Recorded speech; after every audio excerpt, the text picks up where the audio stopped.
많은 분들이 알아서 다 되는 줄 알고 지나치지만 실제로는 물어보지 않으면 선택할 수 없는 것들이 있습니다. 연금을 신청하고 나면 건강보험료는 연금 때문에 결정된다고 생각하기 쉽습니다. 연금을 받으니까 보험료가 이렇게 나온 거겠지. 하지만 실제로는 연금부터 보지 않습니다. 건강보험공단은 항상 정해진 순서로 확인합니다. 이 순서를 모르고 보면 보험료가 왜 그렇게 나왔는지 계속 헷갈릴 수밖에 없습니다. 오늘은 그 판단 과정을 처음부터 끝까지 그대로 따라가 보겠습니다. 공단이 가장 먼저 보는 건 소득도 연금도 아닙니다. 이 사람이 지금 어떤 자격으로 묶여 있는지입니다. 다시 말해, 이 사람이 피부양자인지 직장가입자인지 지역가입자인지를 가장 먼저 확인합니다. 이 단계에서 이미 방향이 거의 정해집니다. 왜냐하면 자격에 따라 보험료를 계산하는 방식 자체가 완전히 다르기 때문입니다. 먼저 피부양자입니다. 피부양자는 본인이 보험료를 직접 내는 구조가 아닙니다. 다른 가족의 보험 체계 안에 함께 묶여 있는 상태입니다. 그래서 공단은 이렇게 판단합니다. 이 사람이 보험료를 직접 부담하는 구조에 있는지를 먼저 봅니다. 피부양자라면 연금이 시작되었다고 해서 바로 보험료 계산 단계로 넘어가지 않습니다. 대신 피부양자 요건이 유지되는지만 확인합니다. 요건이 유지되면 연금이 있어도 보험료는 그대로인 경우가 많습니다. 여기서 중요한 건 연금 자체가 아니라 피부양자 자격이 유지되느냐입니다. 다음은 직장가입자입니다.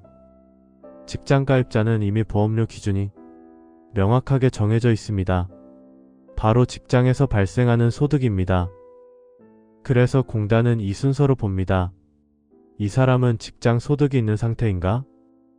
직장가입자로 유지되고 있다면 연금은 보험료를 새로 정하는 기준이 아니라 기존 기준 위에 얹히는 정보에 가깝습니다. 즉 연금을 받기 시작했다고 해서 보험료 구조가 바뀌지는 않습니다. 2단계에서도 연금은 중심이 아닙니다. 문제가 생기는 경우는 대부분 2단계입니다. 피부양자도 아니고 직장가입자도 아닌 상태, 즉 지역가입자로 분류되는 순간부터 공단의 판단 방식이 달라집니다. 이때 공단은 이렇게 판단합니다. 이 사람의 생활을 대표하는 소득은 무엇인가? 다른 소득 구조가 뚜렷하지 않다면 이때 처음으로 연금이 중심 소득으로 들어옵니다. 그래서 같은 연금을 받아도 2단계에 있는 사람은 보험료 부담을 느끼게 됩니다. 이건 연금이 많아서가 아니라 연금이 첫 기준 소득으로 작동했기 때문입니다. 여기까지 보면 공통된 흐름이 보입니다. 공단은 연금을 기준으로 판단하는 게 아니라 그 사람이 이미 어떤 기준에 놓여 있었는지를 봅니다. 그래서 연금 금액보다 더 중요한 건 연금을 시작할 당시의 위치입니다. 피부양자였는지 직장가입자였는지 아니면 이미 지역가입자였는지, 이 순서가 다르면 같은 연금이라도 결과는 전혀 달라집니다. 많은 분들이 연금 신청 단계에서 이렇게 생각합니다. 연금 받으면 보험료도 같이 계산되겠지.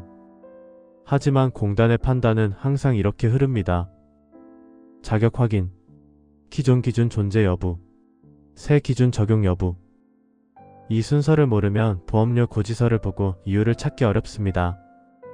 다음 영상에서는 이 판단 과정을 실제 상황에 대입해 보겠습니다. 피부양자에서 벗어나는 순간은 언제인지, 직장가입자가 지역가입자로 바뀌는 지점은 어디인지, 현실에서 가장 많이 갈리는 지점을 사례 흐름으로 정리해 보겠습니다. 제도는 아는 만큼 달라지는 게 아니라 물어보는 만큼 달라집니다. 오늘은 여기까지 정리하겠습니다.